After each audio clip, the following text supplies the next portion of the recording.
There was a lot of economic data they looked at, and they identified 4 different gaps that were significant. It's the information trust market and resource gap. There's definitely been a bubble over the last couple of years that's really come up, and not only in Philadelphia, but I think nationwide, of folks really understanding that there's a housing crisis. The main goal of Convergence Philadelphia is to increase home ownership among Black, Hispanic, and other. Welcome to the Real Estate Show with Pat Lopez, where we talk everything real estate. Today, my guests are Leslie Winder and Michael Shatick. Michael, Leslie, welcome to the show. Thank you very much for having us. Okay, I always start off the shows by asking how you got involved with Convergence, in this case, Convergence. So, Leslie, why don't you start off and tell me your story? Sure. Well, the initiative is actually called Convergence Philadelphia. We work for Urban Affairs Coalition. So Okay. Let me back that up just a little bit. UAC serves as the host or the co-host for Convergence Philadelphia. It is a 3-state Convergence is an MBA-led initiative currently in 3 states: Columbus, Ohio, Memphis, Tennessee, and Philadelphia, Pennsylvania. So we came into it through LISC is our other co-host, LISC Philadelphia. Okay. And as MBA was looking for a city to launch their next initiative, Philadelphia was in the pipeline, and they came to Philadelphia looking for who was going to be the right convener, if you will. UAC is known as convener in the Philadelphia area. And for those who are not familiar with Urban Affairs Coalition, we are the home for nonprofits in the city of Philadelphia. We are a fiscal sponsor agency, and what that means is we are the back of the house for organizations and programs large and small that are looking to improve and strengthen the economic conditions, primarily in the city of Philadelphia. Huge on public-private partnerships. The organization has been around for 55, I think this is 56 years, coming out of the civil rights movement. And is that its strength is its public-private partnerships. It is very well known and established in the city as the convener. So when MBA was looking for an organization that would be able to bring multiple parties to the table in this space, UAC was that. And that's how we. Okay, so Convergence MBA, which is Mortgage Bankers Association, they reached out to you and say, hey, we want to spearhead this other project that we have going. Okay, great. Correct. And Michael, you were working with UBA as well? Yes. Not UBC. Yeah, actually, UAC. I got called into a meeting a week before I started the job when Convergence Philadelphia had started. So we've been around for 2 years now, this initiative. And I think bouncing a little bit off what Leslie said about finding the right host organization and whatnot, because this was a new initiative and we had to stand it up with UAC's role as being the home for nonprofits, our little department, so Community and Economic Development, is one of 80 different programs or nonprofits that UAC helps fiscally sponsor. So Convergence Philadelphia is within this little hub of a 3-person team that we have in Community and Economic Development, and it brought together. It was not a 3-person team before my. Yeah. It was historically a 2-person team. I knew that as I looked at what we wanted to accomplish, and the work that was going to task my team with, my 2-person team with it, I said, we need to bring somebody else on. And so a lot of our daily work is engaging with a lot of external stakeholders, whether that be folks in city government, whether that be real estate professionals such as yourself, Pat, whether that be other nonprofits or private organizations. We have over 400 different stakeholders right now in Convergence Philadelphia. The main goal of Convergence Philadelphia, as part of this collective action initiative, is to increase home ownership among Black, Hispanic, and other diverse households. So when the Mortgage Bankers Association was thinking this up, before Philadelphia was even on the map, there was a lot of economic data they looked at, and they identified 4 different gaps that were significant. It's the information trust market and resource gap.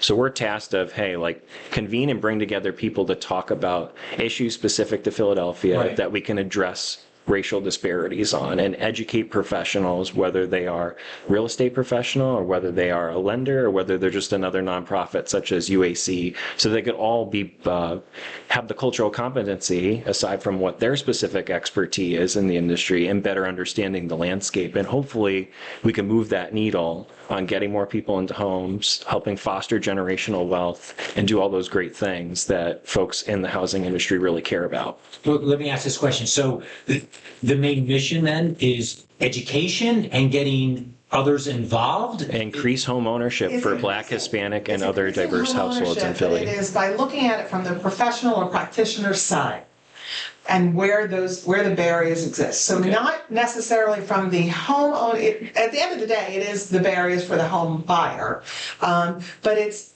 those barriers are in the realty position or profession. They're in the lending position. They're in the home. That's where the barriers exist. So if we can get all of the practitioners, professionals involved to understand that there are some inherent barriers in their workspace that prevent home buyers from moving forward in the process. And we can collectively work together to reduce those barriers and create greater opportunities for homeownership. Okay, so give me an example. Like, what are some of the things that you do with the professionals out there in the different fields, whether it be a home inspector, lender, realtor? Like, how do you work with them to educate them about the barriers that are out there? Because you're going to have an event.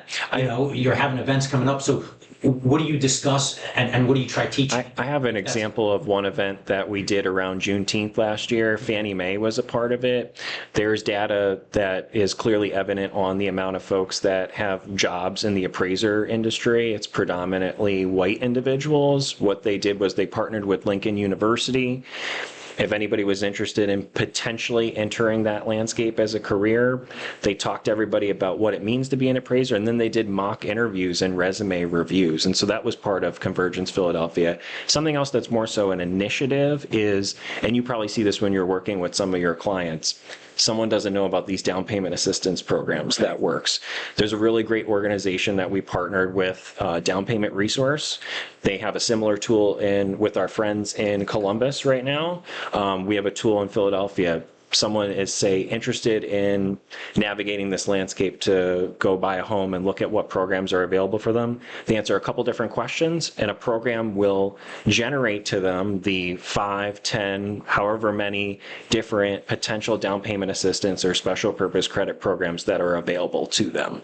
So that's an example of an event we had, as well as then an initiative that we have ongoing. And, I think for that widget or tool that I mentioned, I think we've had definitely over about 200 unique users that have used it since last September when we launched the tool. Now, where would they find that widget, that tool? So it is housed right now on the Philly 5000 website. And Leslie, do you want to speak a little bit about what Philly 5000 is? It's a Philadelphia-based initiative, but it comes from Wells Fargo. Wells Fargo had an initiative called Wealth Opportunity Realized Through Homeownership in 7 cities throughout the country. Mm-hmm. And this, very interesting, again, going back to one of the reasons that UAC got involved. So we were part of the 5 collaborative organizations for Philly 5000. Why is it called Philly 5000?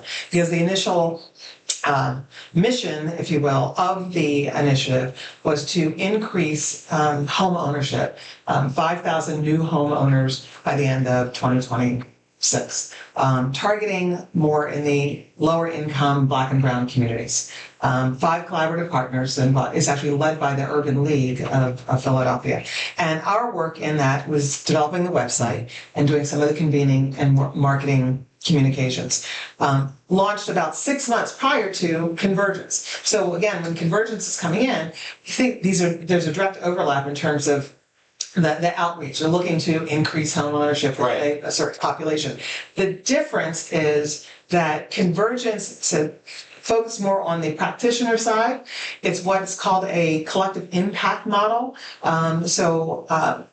This is not I'll be completely transparent, a heavily funded initiative, right. But we have people that are all at the table, that are all working in this space, that are very invested in changing the landscape. So increasing the home ownership rates, because it's clear. We looked at the HMDA data just this morning that the home ownership rates, the lending rates, all of that are work against certain populations. Right. So how do we work together to change those barriers? Yeah, and we have folks that have always been at the table, and we also have some strange bedfellows. Like it's important to bring together folks that care about this. And I think that there's definitely been a bubble over the last couple of years that's really come up, and not only in Philadelphia, but I think nationwide, of folks really understanding that there's a housing crisis. So I think if anything, Philly being one of 3 cities for Convergence and then 7 cities for the Worth Initiative, respectively, I think, says something about the impact we could potentially make and be a model for other cities nationwide. One of the things that Convergence has been able to do, there are a lot of various programs that are out there in the city right now. But trying to get them all under one roof has been a challenge. Right. And that is what we are trying to do. So we're going back to Philly 5000, for example. This widget we're talking about comes through Convergence, but with Philly 5000 is a home buyer facing or consumer facing website, if you will. So that's where the widget lives, so that any individual that is interested in purchasing their home or may already be in the process can go to this widget, go to the website, get additional resources and information, but also use the widget to identify down payment resources that are available for them. Realtors can go, and we've heard realtors say, like, that's where I direct some of our people to. That's where I go to try and find information. Yeah, you don't have to type in your name. If you already know different stuff about your client, you could go in then and fill that out and maybe help them, figure out the different programs that are available. But one thing that we even discussed in talking through what we want to talk to you about, and this is something that I didn't know coming into this job, even though I'm not a housing expert or anything, you could stack some of these different programs. And there's a lot of people that don't even know that. And when we go speak at other events or table events, that's one of the big things that people perk up about, that they have no idea about. And so that's another way that we think we're doing our job of just, bringing people together, better educating them on these issues and getting more people into homes. Right. Like what I will say is I've been doing this for 26 years. And when I first started, there were very, very little any kind of, down payment assistance programs, very little. Nowadays, there just seems to be so many, and like you said, they're stackable. So you can maybe get 2 or 3 on top of each other. So now you're getting $30,000, $40,000, $50,000. So you can do that. But what I do see, the biggest issue still is affordable housing. That is because there's money. I don't know anybody is saying, I don't have enough money to buy the house, because with all these programs, like I said, you're getting $20,000, $30,000, $40,000. It's more than enough to get in the house. As long as you have $2,000 or $3,000, you're good to go. But it's finding the house, a livable house, for the 150 to 250 range. That's where the problem comes in. Yeah. From what I see. Right. And obviously, an initiative like this is not going to go deep into the inventory, because we've got existing properties, but you've got new properties. And so we are dipping our toe a little bit into that from a development standpoint, and looking at the housing supply and where can we influence, whether it's additional funds or additional opportunities for developers to have increased affordable home ownership. So I don't know if you want to talk a little bit about the program on May 12th, for example. Oh, yes. So we just had a really great event on Monday, May 12th. Right. We entitled it The State of Philadelphia's Affordable Home Ownership Development.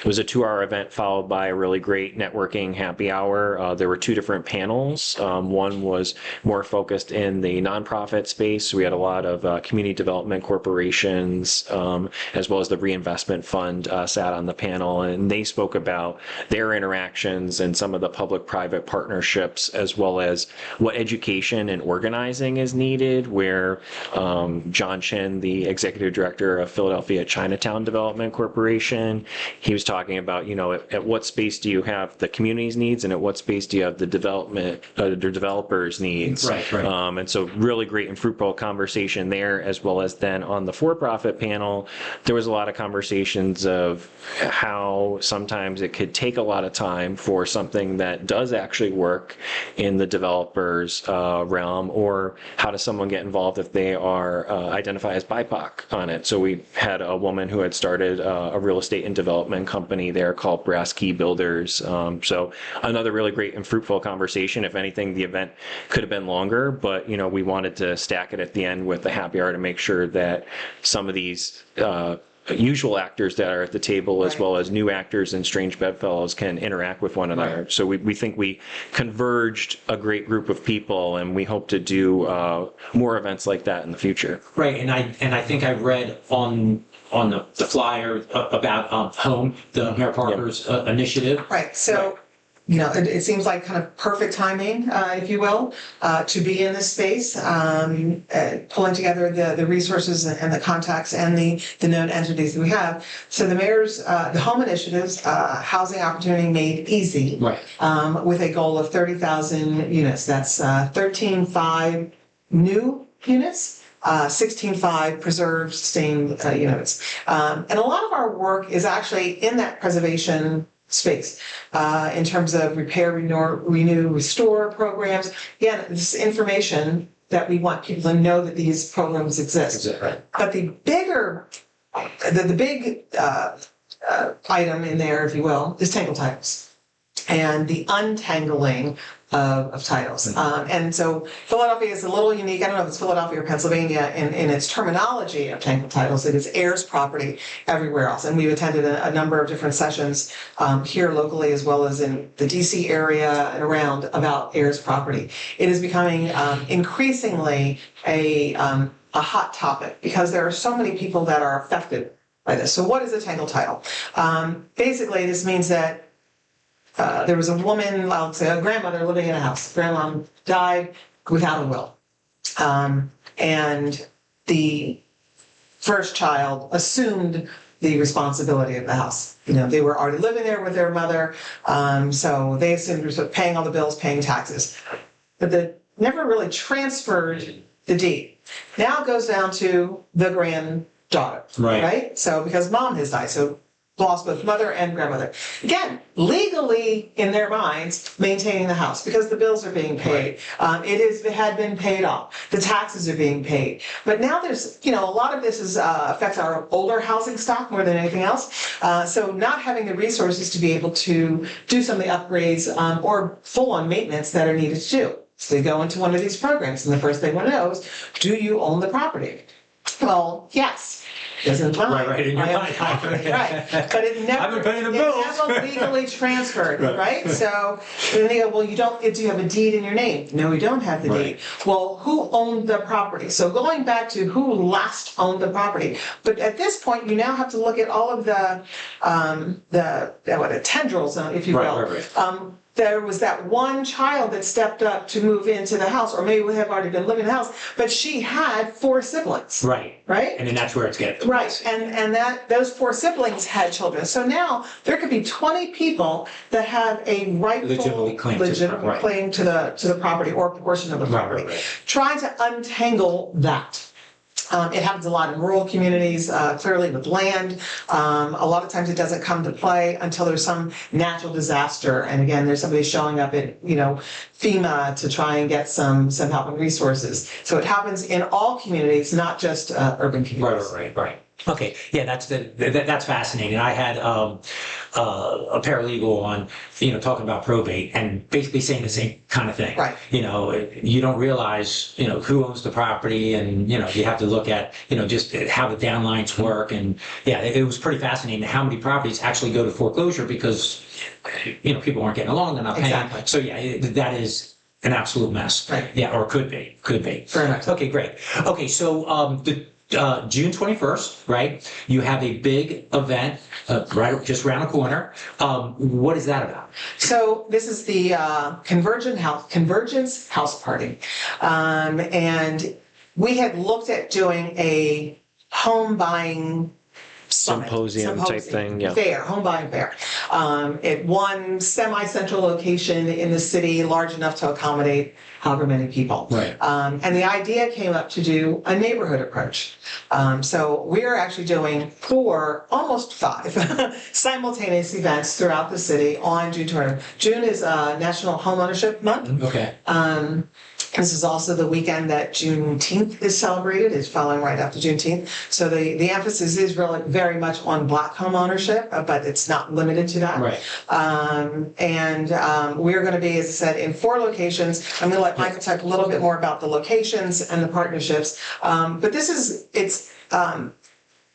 when the idea first came up of doing the neighborhood approach, I'm not going to lie that I said, really? We're going to do this? How many different locations simultaneously? But the more we sat with it, it made absolute sense. And the more that we talked to our potential partners or sponsors or folks that wanted to get involved, it was all like, great, no-brainer, this is what we're going to do. Yeah, some of them are already boots on the ground in some of these places, Right. and they're like, we'd probably prefer that rather than just go somewhere all the way across the creation. But, Philadelphia is a city of neighborhoods at the end of the day. So we didn't think we were doing our job of making sure these dialogues on these important issues occur without actually going right into the community. So talk a little bit about the locations. Yeah, so we have 4 different locations, and I'll get into the 5th location that Leslie alluded to. So first off, we're going into North Philadelphia, Esperanza Art Center. We want to make sure to tap into their fantastic housing counseling agencies there. We have some relationships with them and whatnot, and we also want to engage with folks that English might not be their first language there. Second, we're going to the Bustleton Learning Center over in Northeast Philadelphia. We're also hoping to tap into folks that English isn't their first language over there. Next, in South Philly, we're going to the Greater Philadelphia Community Alliance at the Dixon House, which is great. And they already have housing counseling agencies there too, as well as some good partnerships with folks in the community. And then last but not least, we're going over to 46th and Market Public Health Management Corporation. And that should be a great time as well. Yeah, and as I said, these are all locations that not only good locations in terms of where they're at in the city, but the organizations that are hosting those locations are known entities of the community. People are used to going there for services. Yeah. So. Right. And then the 5th partnership. Yeah, and so there is a state senator that housing justice has always been a priority and issue on the table for him, Art Haywood, who happens to be having a similar type event that day. So Convergence is not running it, but their office is running it, and we've been working in tandem with them to share resources as well as partners and speakers with them, and that's going to be held at the West Oak Lane Charter School, and theirs is specifically called a homeownership symposium, I believe, and their program is a little bit similar to ours, but not the same. And, it's really great that other groups are having these types of events. So hopefully then between them and us, maybe we will inspire other community organizations to have events next year. Our goal across all these events is to hopefully interact with and engage with 1,000 people. So what we wanted was fantastic. More than just a housing fair. Yeah. You didn't want it to just be the kind of thing where people come in, they talk to a possible lender there, they talk to a realtor here, pick up some tchotchke stuff and move on. We wanted there to be real education and real informed sessions for folks. And then also the opportunity to engage with people. So we're focusing on the educational piece of this. And there are kind of 3 segments, before you buy, when I buy, and after I buy. And addressing in each one of those sessions, everything that's a potential home buyer could anticipate in the process. Right. To help prepare them. Yeah, and for before I buy, we're going to have some housing counseling agencies be a part and facilitate those sessions. For the when I buy, we're going to have some realtors. So if you want to come by and be a facilitator of one of the sessions, Pat, we have some open spots for facilitators, as well as anybody listening to this. We're looking for real estate professionals to come in and help us out with that.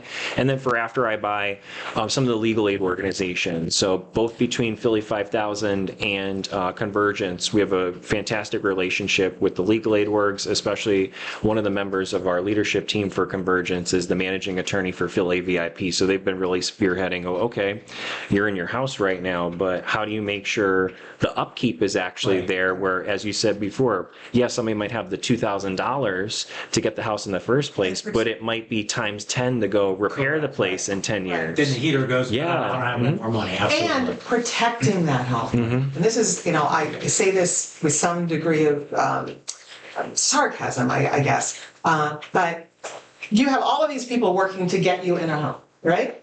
You're at closing, and they hand you the keys, and they do these big, signs, and they take all the pictures, and then they pat you on the back and go, You mocking me? like, see you later. You leave there, and something tragic or traumatic could happen. You own that home. Now what? What preparations have you made to protect that home?